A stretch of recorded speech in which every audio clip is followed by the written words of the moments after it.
मेरे कई व्यूवर्स और सब्सक्राइबर्स के द्वारा अक्सर ही पूछा जाता है कि 498 ए की एफआईआर किस आधार पर क्वैश की जा सकती है, यानी रद्द की जा सकती है।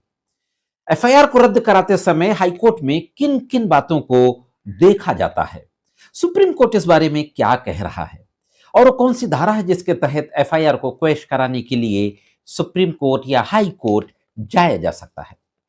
साथियों, आज के एपिसोड में इसी से संबंधित जो कानून है और ऑनरेबल सुप्रीम कोर्ट ने क्या कहा, इन सभी बातों के बारे में बहुत ही गंभीरता पूर्वक बात करने जा रहा हूं। सुप्रीम कोर्ट का एक लेटेस्ट जजमेंट जो अभी 18 सितंबर 2025 को दिया गया है दो न्यायमूर्तियों की बेंच के द्वारा, उस जजमेंट के बारे में भी बातचीत करेंगे। और इस जजमेंट में 498 ए की एफआईआर को क्वैश कर दिया गया और हाईकोर्ट के आदेश की आलोचना भी की गई। तो इन सारी बातों पे आज नजर डालेंगे, देखेंगे कि हाईकोर्ट ने क्या कहा था और फिर सुप्रीम कोर्ट ने क्या कहा। तो साथियों, मैं करीम अहमद सिद्दीकी एडवोकेट एक बार फिर हाजिर हूं आपके बीच में सुप्रीम कोर्ट के इसी महत्वपूर्ण फैसले के साथ। तो जुड़े रहे आखिर तक, देखते हैं कि पूरा मामला क्या था और फाइनली सुप्रीम कोर्ट के द्वारा किस तरीके का आदेश दिया गया। यह मामला पंजाब का था। मैं बहुत ही ब्रीफ में आपको केस के फैक्ट बता देता हूं। एक पति पत्नी अलग हो जाते हैं। शादी के कुछ दिनों के बाद पत्नी अपने बच्चों को लेकर के ऑस्ट्रेलिया चली जाती है और पति भी ऑस्ट्रेलिया में ही रहता था। वहां दोनों के बीच में विवाद शुरू हो जाते हैं, यानी मुकदमेबाजी की शुरुआत हो जाती है। ऑस्ट्रेलिया की एक अदालत हेग कन्वेंशन का हवाला देते हुए पत्नी को निर्देश देती है कि बच्चों को वापस ऑस्ट्रेलिया भेजे। पत्नी ऑस्ट्रेलियाई अदालत के इस आदेश को नहीं मानती। इसी दौरान पति डाइवोर्स का सूट फाइल करता है ऑस्ट्रेलिया की एक अदालत में और अप्रैल 2016 में ऑस्ट्रेलिया की एक अदालत के द्वारा पति के पक्ष में डाइवोर्स की डिक्री दे दी जाती है। हाँ दोस्तों, अप्रैल 2016 में डाइवोर्स की डिक्री का ऑर्डर होने के बाद मई 2016 में पत्नी पंजाब में आकर के 498 ए की एफआईआर दर्ज करा दी जाती है पत्नी के द्वारा। हाँ दोस्तों, अब इस एफआईआर के खिलाफ पति के द्वारा हाई कोर्ट में रिट फाइल की जाती है 482 सीआरपीसी के तहत। तो अब आगे देखते हैं कि जो हाई कोर्ट में रिट फाइल की जाती है वहां क्या होता है और हाई कोर्ट के बाद जब सुप्रीम कोर्ट जाते हैं तो सुप्रीम कोर्ट में कौन सी महत्वपूर्ण बातें कही जाती हैं। साथियों, 482 सीआरपीसी की जो धारा थी, जो कि अब 528 बीएनएसएस हो गई है, जिसमें हाई कोर्ट को इनहेरेंट पावर दिए गए हैं, असीमित शक्तियां दी गई हैं। किसी भी व्यक्ति के खिलाफ अगर एफआईआर दर्ज होती है तो एक तो एफआईआर को क्रिमिनल रिट में चैलेंज किया जा सकता है, कॉन्स्टिट्यूशनल रिट में चैलेंज किया जा सकता है 226 आर्टिकल के तहत, संविधान के आर्टिकल 226, और सीआरपीसी की धारा 482 यानी बीएनएसएस की धारा 528 के तहत भी हाई कोर्ट में चैलेंज किया जा सकता है। तो इस मामले में 528 बीएनएसएस के तहत हाई कोर्ट में एफआईआर को चैलेंज किया गया। हाई कोर्ट के न्यायमूर्तियों के द्वारा बहुत सरसरी तौर पर एफआईआर को देखा गया और एफआईआर की विषय वस्तु को देखकर ही उस पर भरोसा करके यह कहा गया कि अभी तो जांच प्रारंभिक स्तर पर है, अभी अगर हम एफआईआर पे हस्तक्षेप करते हैं तो यह जल्दबाजी होगी, और यह कहते हुए एफआईआर को रद्द करने से मना कर दिया जाता है। अब पंजाब हाई कोर्ट के इस फैसले के खिलाफ सुप्रीम कोर्ट में अपील फाइल की जाती है। तो देखते हैं दोस्तों कि सुप्रीम कोर्ट में क्या होता है, सुप्रीम कोर्ट के द्वारा कौन सी महत्वपूर्ण बातें हैं जो कही जाती हैं, और वो दो बातें जिनको एफआईआर को रद्द करते समय देखना चाहिए उनको भी बताया जाता है। वो कौन सी बातें हैं और कौन कौन से प्रीवियस केसों का हवाला दिया जाता है, इस पर भी एक नजर डालते हैं। यह जो मामला सुप्रीम कोर्ट जाता है, नितिन अहलूवालिया बनाम state of Punjab, criminal appeal number 187/2020, ये पूरी डिटेल आपकी स्क्रीन पे है। अभी 18 सितंबर 2025 का आदेश है। साथियों, सुप्रीम कोर्ट के जो न्यायमूर्ति थे जस्टिस संजय करोल और जस्टिस प्रशांत कुमार मिश्रा, इनकी खंडपीठ के द्वारा इस मामले की सुनवाई की जा रही थी।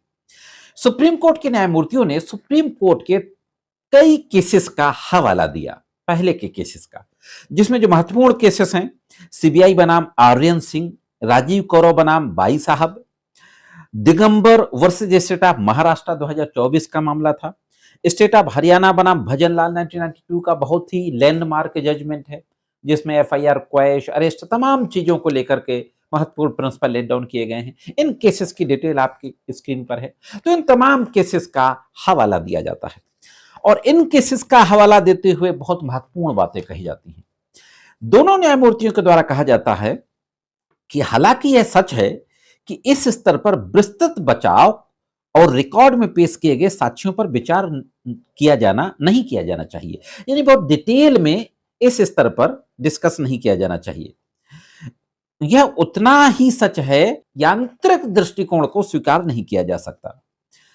न्यायिक सोच को जो चीज विशिष्ट बनाती है वह है कानून के अनुसार दिए गए तथ्यों पर उसका प्रयोग। बहुत ही क्लिष्ट हिंदी यूज की है, इसलिए अदालत को कम से कम कुछ हद तक उस पृष्ठभूमि को समझना चाहिए जिसमें प्रतिवादी ने एफआईआर दर्ज कराई है।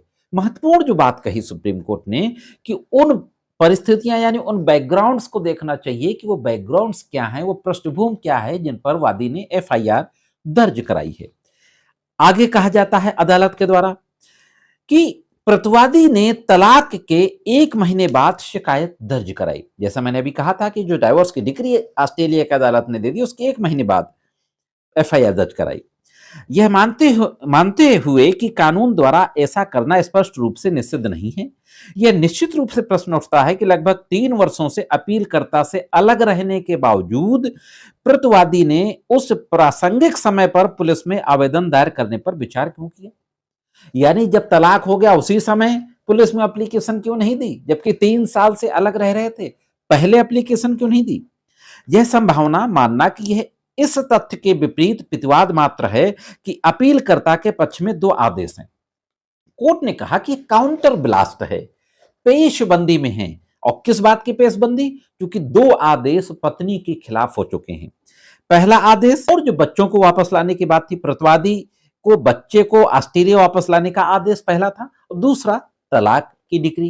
ये 2 आदेश पति की फेवर में हो गए। तो कोर्ट ने कहा कि यह एफआईआर उन दोनों आदेशों की वजह से दर्ज कराई गई, यह हम मान सकते हैं। हाईकोर्ट के फैसले पर भी इन न्यायमूर्तियों ने कहा, इन तमाम जजमेंट्स का हवाला देते हुए जिनका मैंने अभी जिक्र किया, कि सीआरपीसी की धारा 482 के स्तर पर हाईकोर्ट से केवल अपराध की प्रथम दृष्टया संभावना पर ही विचार करने की अपेक्षा की जाती है। सुप्रीम कोर्ट ने कहा कि हाईकोर्ट से हमें अपेक्षा करते हैं कि सिर्फ प्राइमा फेसाई केस को देखेगी एफआईआर को क्वेश्चन करते समय। हालांकि कुछ मामलों में पृष्ठभूमि को भी समझना आवश्यक है, पृष्ठभूमि को भी समझना आवश्यक है। और 2 बातें सुप्रीम कोर्ट ने कही जिनको देखना चाहिए। ये 2 ग्राउंड्स आप समझ सकते हैं एफआईआर को क्वेश्चन कराने के लिए। पहली बात कि जो एफआईआर दर्ज कराई गई है वो प्रतिशोध की भावना से तो नहीं दर्ज कराई गई। हाँ दोस्तों, काउंटर ब्लास्ट में बदले की भावना से तो एफआईआर दर्ज नहीं कराई गई है। दूसरी बात, ये जो एफआईआर दर्ज कराई गई है आरोपियों को हैरान व परेशान करने के उद्देश्य से तो नहीं दर्ज कराई गई। ये 2 महत्वपूर्ण बातें हैं। और फाइनल यह कहते हुए कि केवल एफआईआर की विषय वस्तु के आधार पर याचिकाओं को यांत्रिक तरीके से खारिज करने के प्रति हाईकोर्ट को आगाह करते हुए इस बात पर जोर दिया कि मामलों में एफआईआर दायर करने के प्रवेश और परिस्थितियों को भी ध्यान में रखा जाना चाहिए। न्यायालय ने आगे कहा कि हाईकोर्ट को यह भी ध्यान में रखा जाना चाहिए कि क्या एफआईआर किसी जवाबी हमले का परिणाम थी। हाँ दोस्तों, क्या एफआईआर किसी जवाबी हमले का परिणाम थी या वादी को परेशान करने के लिए प्रतिशोधात्मक कार्यवाही के लिए में दर्ज की गई, बदले की भावना से दर्ज की गई, परेशान करने के लिए दर्ज की गई। इन बातों को भी हाईकोर्ट को ध्यान रखना चाहिए और केवल प्राइमा फेसाई देखना चाहिए। और यह कहते हुए अपील स्वीकार कर ली जाती है और एफआईआर को रद्द कर दिया जाता है दोस्तों।